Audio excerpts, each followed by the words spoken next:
Inside one of Portland's most elite and expensive private schools, decades of sexual misconduct.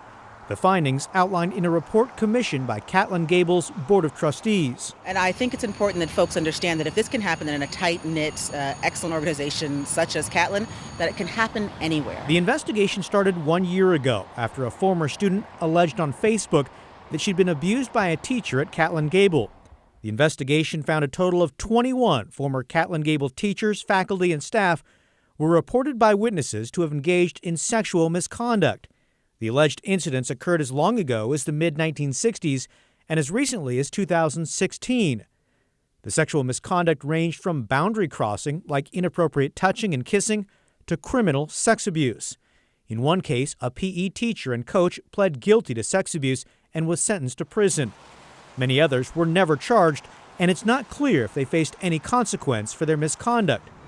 A member of the Catlin board and alum said the allegations hit close to home. I think many of us knew that some things were going on that made us uncomfortable.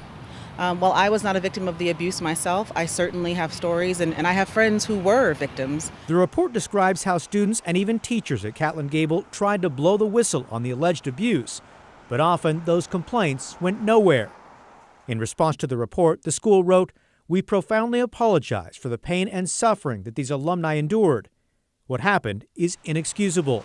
During the investigation, Catlin Gabel reviewed and updated safety policies, especially those that apply to sexual misconduct. I commend them for taking those positive steps now, but there's still a lot of work to be done. An attorney who represents sexual assault survivors said she expects many other victims to come forward.